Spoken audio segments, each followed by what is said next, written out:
उत्तर प्रदेश शिक्षा सेवा चयन आयोग विधेयक 2023 की सॉफ्ट कॉपी आपकी स्क्रीन पर है।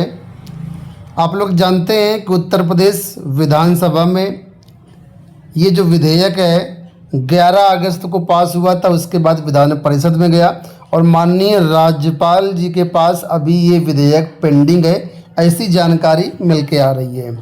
ठीक है, तो यहाँ पर इस विधेयक में क्या क्या चीज़ें हैं इस वीडियो में मैं डिस्कस करने वाला हूँ।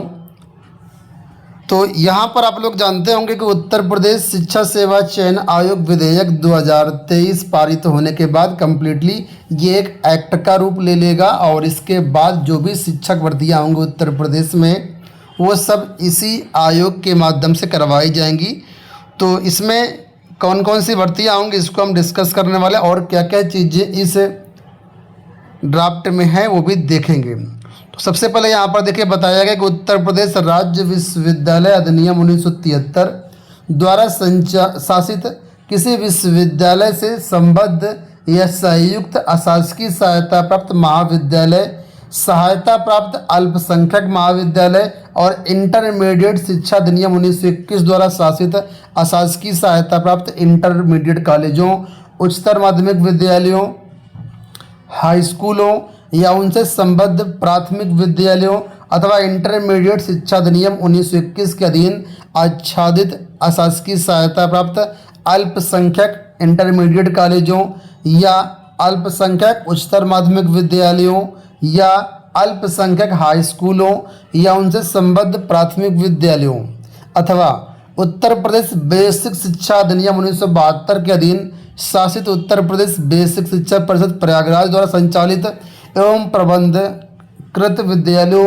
एवं उत्तर प्रदेश बेसिक शिक्षा परिषद के अशासकीय सहायता प्राप्त जूनियर हाई स्कूलों, संबद्ध प्राइमरी विद्यालयों एवं अशासकीय सहायता प्राप्त अल्पसंख्यक जूनियर हाई स्कूलों तथा संबद्ध प्राथमिक विद्यालयों, अटल आवासीय विद्यालय समिति द्वारा संचालित संस्थाओं के अध्यापकों के चयन अथवा उत्तर प्रदेश सरकारी औद्योगिक प्रशिक्षण संस्थान अनुदेशक और फोरमैन सेवा नियमावली 2021 के अधीन सर्टिफिकेट स्तरीय राजकीय औद्योगिक प्रशिक्षण संस्थान के अनुदेशकों के चयन और उत्तर प्रदेश अध्यापक पात्रता परीक्षा संचालित एवं आयोजित करने और उनसे संबंधित या अनुषंगिक मामलों हेतु उत्तर प्रदेश शिक्षा सेवा चयन आयोग की स्थापना का उपबंध करने के लिए ये विधेयक है।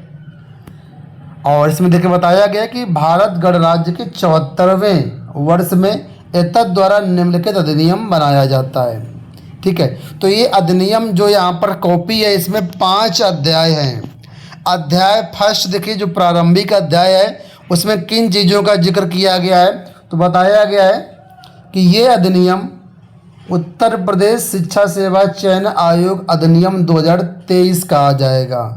ठीक है, और इसके बाद यहाँ पर नेक्स्ट पेज में आते हैं तो यहाँ पर उन सभी शब्दावली को इन्होंने एक्सप्लेन किया हुआ है जो इस अधिनियम में यूज होने वाली, जैसे कि नियुक्ति प्राधिकारी का क्या मतलब यहाँ पर है, प्राधिकृत का क्या मतलब है, परिषद का क्या मतलब है, अध्यक्ष का क्या मतलब है, आयोग का क्या मतलब है, निदेशक का क्या मतलब है। यहाँ पर इस शब्दावली को उन्होंने एक्सप्लेन किया है।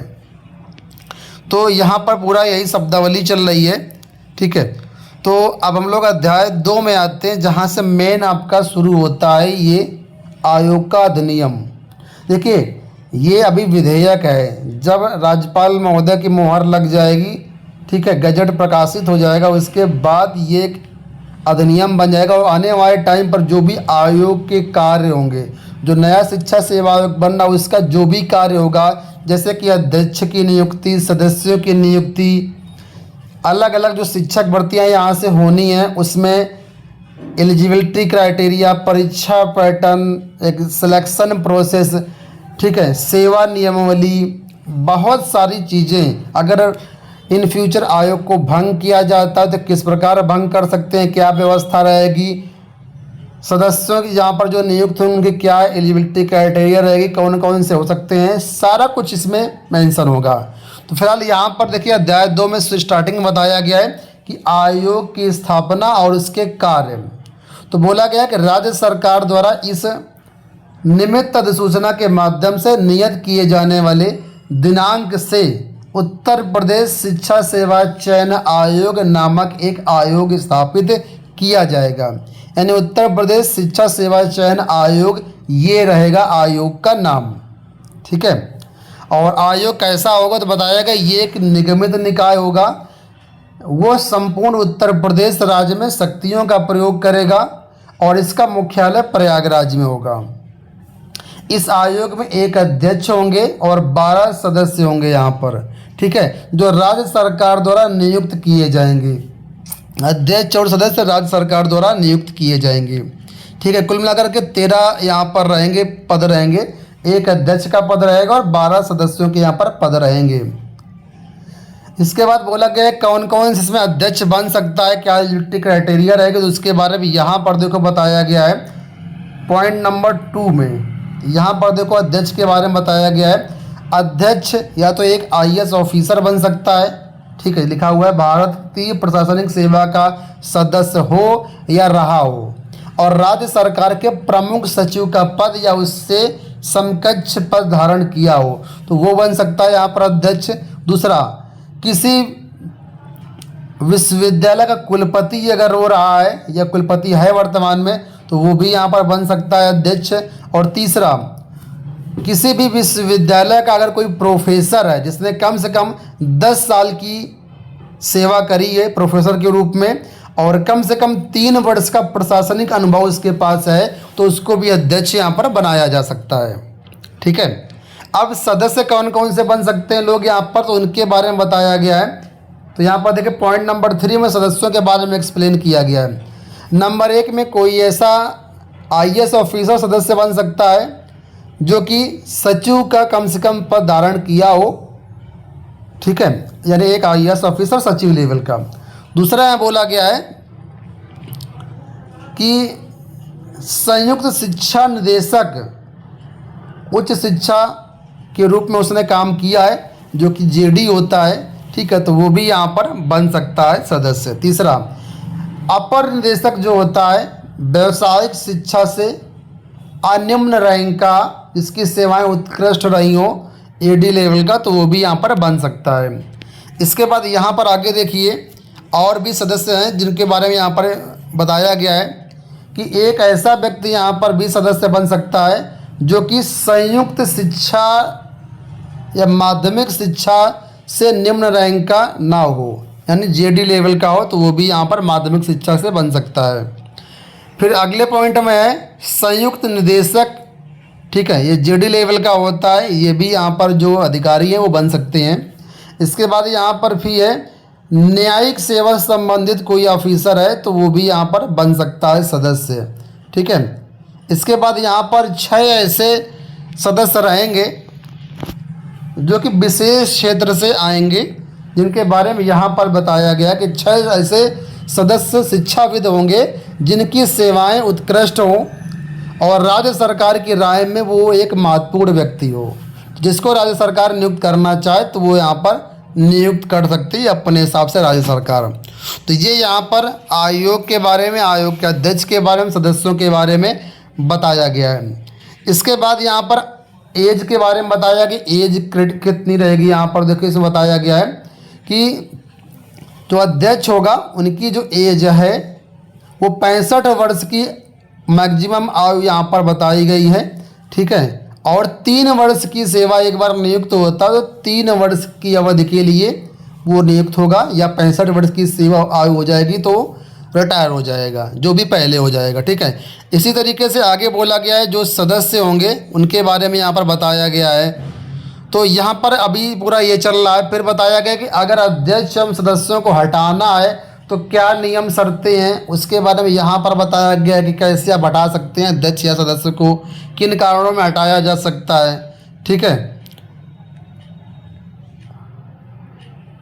इसके अलावा आयोग में और कौन से पद होंगे तो यहाँ पर देखो बताया गया है कि आयोग में सचिव का पद होगा, परीक्षा नियंत्रक का पद होगा, वित्त नियंत्रक का पद होगा, उप सचिव का पद होगा। ठीक है, ये सब पद रहेंगे और 3 वर्ष के लिए इनको भी प्रतिनियुक्ति के आधार पर इनको जो है ज्वाइनिंग दी जाएगी।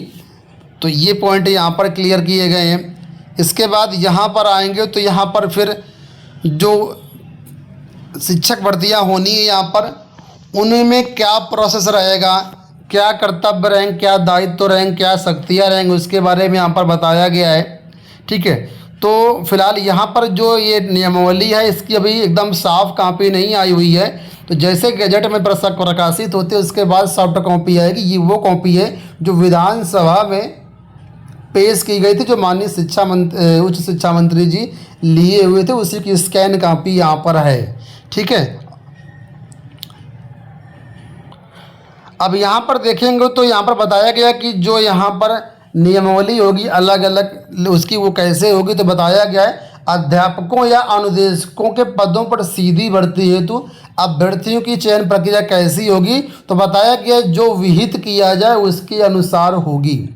तो आप अभी यहाँ पर क्या है, जो एलिजिबिलिटी क्राइटेरिया वगैरह है अलग अलग विभागों की, उसका मतलब जो है एक तरीके से वो यहाँ पर समाहित नहीं किया गया है। जो अलग अलग एक्सपर्ट कमेटी हैं, जैसा अपना वो कमेटी सिफारिश करेगी उसी के आधार पर उन चीज़ों को अभी इसमें जोड़ा जाएगा।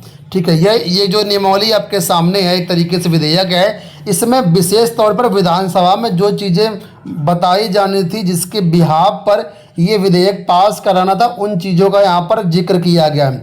कई सारे फेरबदल यहाँ पर अभी और हो सकते हैं। ठीक है, मेन फेरबदल जो एग्जाम एक तरीके से जो इनका मेन थीम है उसमें कोई बदलाव नहीं होगा। जैसे एलिजिबिलिटी क्राइटेरिया वगैरह में हो गया, टीचर्स की अलग अलग विभागों की जो भर्तियाँ होती हैं उनमें अभी चीज़ें बदली जाएंगी। और आप लोग जानते हो 2019 में जो ड्राफ्ट जारी किया गया था टीजीटी पीजीटी प्राइमरी टीचर्स की, तो वो ड्राफ्ट रद्द कर दिया गया है। 2019 वाला ड्राफ्ट रद्द कर दिया गया है। अब जो चीज़ें होंगी नए सिरे से 2023 के ड्राफ्ट के अनुसार चलेंगी। और जानकारी ये निकल के आ रही है अभी इस पर अलग अलग जो विभाग हैं, ठीक है, वो काम कर रहे हैं और अपने अपने विभाग की जो भी नियमावली पहले से मौजूद हैं उन्हीं नियमावली के अनुसार यहाँ पर जो है उनको समाहित किया जाएगा। और जो चीज़ें बदलने लायक है, जो चीज़ें संशोधन करने लायक है, उनको यहाँ पर संशोधन भी किया जाएगा। यहाँ पर देखो पैनल के बारे में बताया गया कि अगर कोई ज्वाइनिंग होती है तो उसका जो पैनल है कितने समय के लिए मान्य होगा, तो पैनल बोला गया अधिकतम यहाँ पर 1 वर्ष के लिए मान्य किया जाएगा। ठीक है, और यहाँ पर आप लोग इस पॉइंट को देख सकते हो जो कि यहाँ पर मेंशन किया गया है। इसके बाद यहाँ पर अध्याय 3 आता है। अध्याय 3 में फिर यहाँ पर बताया गया है कि आयोग की संस्तुतियों पर ही नियुक्ति की जाएगी। निदेशक क्या काम करेगा, कब पद सृजन किया जाए, कब पद समाप्त किए जाएंगे, जनशक्ति के आधार पर क्या होगा, कैसे होगा, उन सब चीज़ों के यहाँ पर जिक्र किया गया है।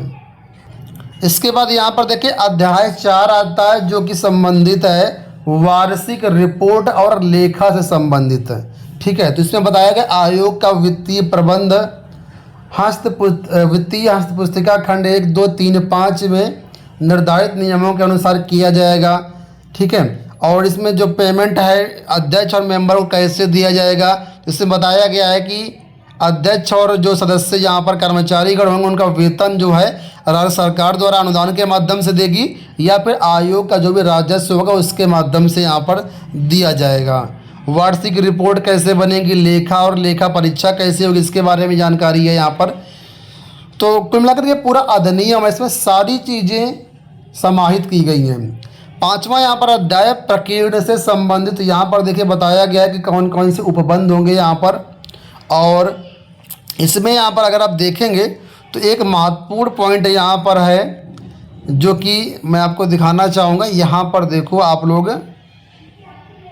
ये देखो 28 ये है जहाँ पर बताया गया है कि टीचर्स जो होंगे उनकी नियुक्तियाँ कैसे होंगी। इसमें बताया गया कि आयोग जो है परीक्षाएं आयोजित करने, साक्षात्कार आयोजित करने के लिए शुल्क विहित करते हुए इस अधिनियम के अधीन अपने कर्तव्यों का निर्वहन करने और कृत्यों का संपादन करने के लिए आयोग द्वारा अनुसरण की जाने वाली प्रक्रिया निर्धारित करते हुए राज्य सरकार के पूर्वानुमोदन से विनियमावली बना सकता है और उसमें संशोधन कर सकता है। यानी आयोग के पास अधिकार होगा कि वो नियमावली बना सकता है और उसमें संशोधन कर सकता है, लेकिन राज्य सरकार के पूर्वानुमोदन से ही। ठीक है, और यहाँ पर देखो तो लिखा हुआ है कि यहाँ पर 29 नंबर देखो आप लोग, तो लिखा हुआ है कि राज्य सरकार जो है किसी कठिनाई को दूर करने के प्रयोजनार्थ किसी अधिसूचित आदेश द्वारा ये निर्देश प्रदान कर सकती है कि इस अधिनियम के उपबंध ऐसी अवधि जैसा कि आदेश से निर्दिष्ट किया जाए के दौरान ऐसे अनुकूलनों के अध्यायन उपांतरण परिवर्धन या लोप जैसा कि वो आवश्यक या समाचीन समझे प्रभावी होंगे। लेकिन बोला गया है कि परंतु ये ऐसा कोई आदेश इस अधिनियम के प्रारंभ होने के 2 वर्ष के पश्चात जो है नहीं किया जाएगा, यानी जो ऐसे संशोधन है वो 2 वर्ष के पहले ही कर लिए जाएंगे। इसके बाद यहाँ पर मेन देखो आप लोग, ये है 31(1) नियम। यहाँ पर देखो लिखा है उत्तर प्रदेश उच्चतर शिक्षा सेवा अधिनियम 1950, उत्तर प्रदेश माध्यमिक शिक्षा सेवा चयन बोर्ड अधिनियम 1982, उत्तर प्रदेश शिक्षा सेवा चयन आयोग अधिनियम 2019 तथा द्वारा निरसित किए जाते हैं। यानी जो चयन बोर्ड के अधिनियम था, जो उच्चतर शिक्षा सेवा आयोग का अधिनियम है, और जो 2019 में नया ड्राफ्ट जारी किया गया था, वो सब अधिनियम इससे जो है विस्तृत कर दिए थे, एक तरीके से रद्द कर दिए गए हैं।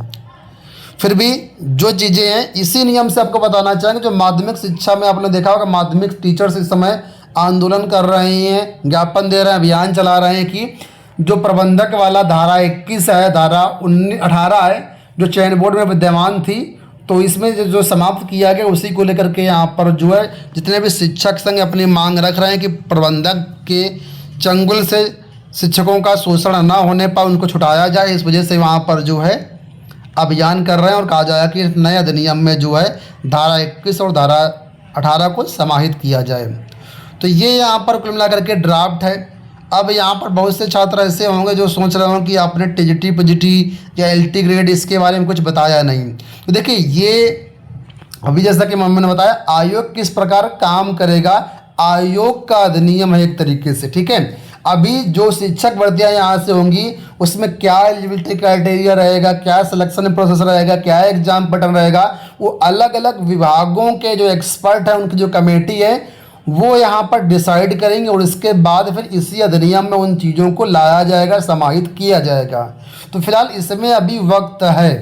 फिलहाल जैसा कुछ होगा आने वाले टाइम पर अपडेट, सारी अपडेट हम आपको देते रहेंगे। आप चैनल को सब्सक्राइब कर लेना, सारी टीचिंग की अपडेट हमारे चैनल के माध्यम से आपको मिलेंगी। इस वीडियो में इतना ही।